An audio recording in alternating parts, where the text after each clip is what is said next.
மகன் உதயநிதி ஸ்டாலினை எம்எல்ஏவாக, அமைச்சராக, துணை முதலமைச்சராக ஆக்கியதே முதல்வர் ஸ்டாலின் செய்த சாதனை என்று எடப்பாடி பழனிசாமி கிண்டல் செய்திருக்கிறார்.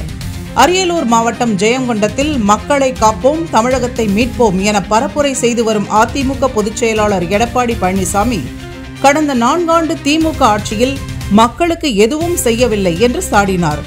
அவர் செய்த சாதனை எல்லாம் மகன் உதயநிதியை துணை முதல்வர் ஆக்கியதுதான் என்றார் எடப்பாடி பழனிசாமி. எப்ப பார்த்தாலும் எடப்பாடி பழனிசாமி எப்படி வந்தார் தெரியுமா? எப்படி வந்தார் என்ன தெரியுமா? அதான் மக்கள் கேட்கிறாங்க. கேட்டா ஊர்ந்துகிட்டு வந்தது பாரு, பறந்துகிட்டு வந்தது பாரு, எப்படியே வந்துட்டல. என்னைக்கு என்ன பயப்படுறீங்கள? ஒரு கிராமத்துக்காரங்க என்ன பயப்படுறியா இல்லையா? பயம் வந்துடுதுல. சட்டமன்றத்தில் பேசுறாரு ஸ்டாலின்.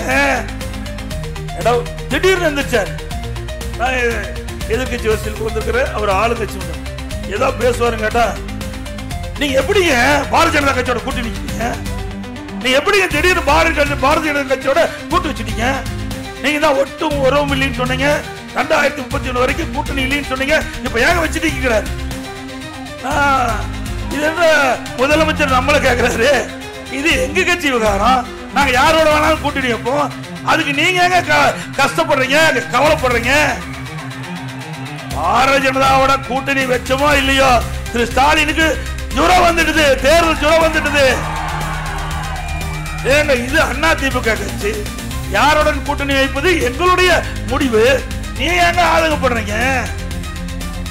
அப்புறம் இன்னொன்னு சொல்றாரு எடப்பாடி பழனிசாமி, மதவாத கட்சியோட கூட்டணி வச்சுட்டார். நீ கூட்டணி வச்சியா இல்லையோ? நீ கூட்டணி வச்சியா இல்லையோ?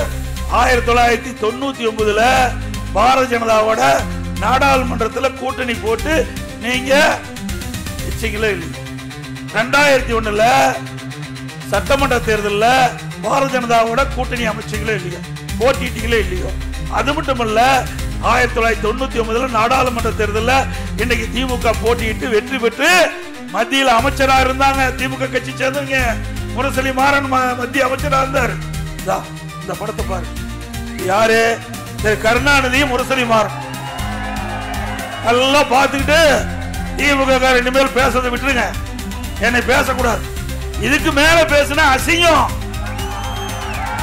இப்போ வாஜ்பாய் இருக்காரு, ஒருத்தர் மைக்க ரெடி பண்ணி கொடுக்கிறாரு, ஒருத்தர் இப்படித்தான் பேசணும்னு சொல்லி திரு கருணாநிதியும் திரு முரசொலி மாறனும் இந்த மதவாத கட்சின்னு சொல்லிட்டு இருக்கிற தலைவர்கள், அவருடைய தலைவர்கள் யாரு? ஸ்டாலினுடைய தலைவர்கள், உதயநிதி ஸ்டாலினுடைய தலைவர்கள் யாரு? அப்பா தான் தலைவர் அவருக்கு. அவர் 2 பேரும் யாரோட இருக்காங்க? திரு வாஜ்பாயோட இருக்கிறாங்க. அது மட்டுமல்ல, முரசொலி மாறன் உடல்நிலை சரியா போச்சு, மருத்துவமனையில் ஓராண்டு சிகிச்சை பெற்று வந்தார். அப்ப இலாக்கால மந்திரியா கொடுத்திருந்தாங்க பாரதிய ஜனதா கட்சி அரசாங்கம், பாரதிய ஜனதா அரசாங்கம்.